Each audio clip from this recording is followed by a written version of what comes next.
One day, I was screwing around at school. I was on our school's homepage, procrastinating on some random PowerPoint I should finish. On the side of our school's homepage, it shows links for our classes that we use when we go to the computers.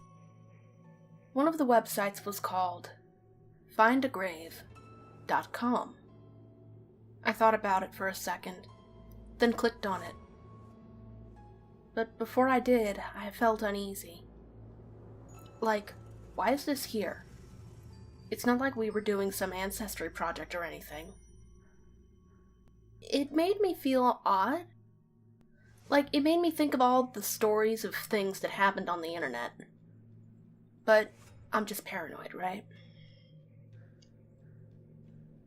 The website was rather simple. The owner obviously didn't care whatsoever about how they were putting things together. It was a mostly white page, laid out evenly with many links. To the average person, it seemed like the site you'd come across if you mistyped the URL. One of the many links laid out was search 87 million grave records. I felt a chill run down my spine. This was not right. I nudged my friend Olivia to look at the site with me. She laughed a bit and logged onto it as well. We started to type in the names of dead people we know, which their biographies and photos actually showed up.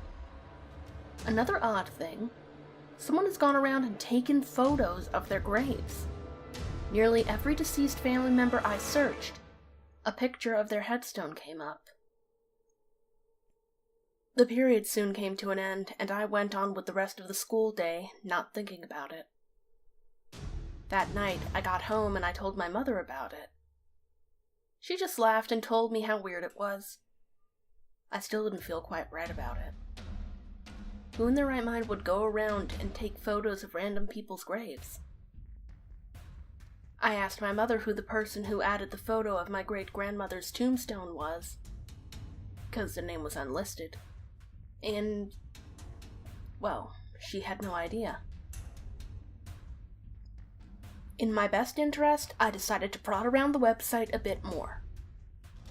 I started typing in the names of famous dead people, such as Kurt Cobain. There was a feature on the site where you could leave virtual flowers on the grave, which was kind of thoughtful, but the entire concept of this is still pretty unsettling. It was well into the night. All of my internet friends had gone to sleep, but I had drank an entire liter of Coke before I thought I should sleep, so I was awake and curious. Going through the site, I started to type in random names of living celebrities to see if they have anyone of the same name that is dead. Then I started to type in people's names that I knew. Then myself. That was a bad mistake. I typed in my name, a grin spreading across my face when I saw people of the same. I don't know why I was so pleased by this, but I was.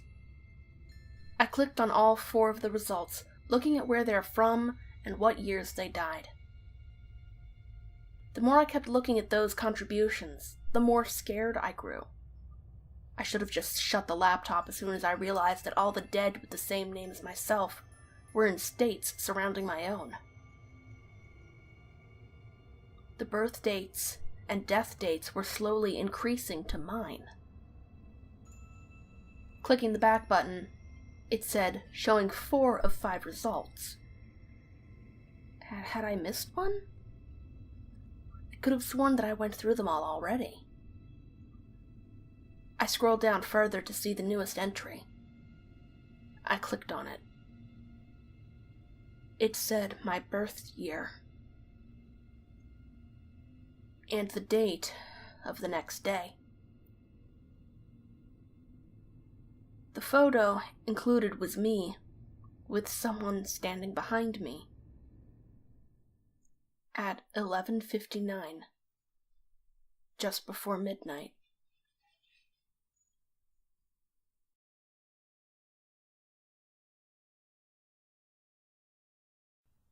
If you, unlike certain large corporations, enjoy horror and being scared, you can support this channel on Patreon located in the link in the description below. Good night.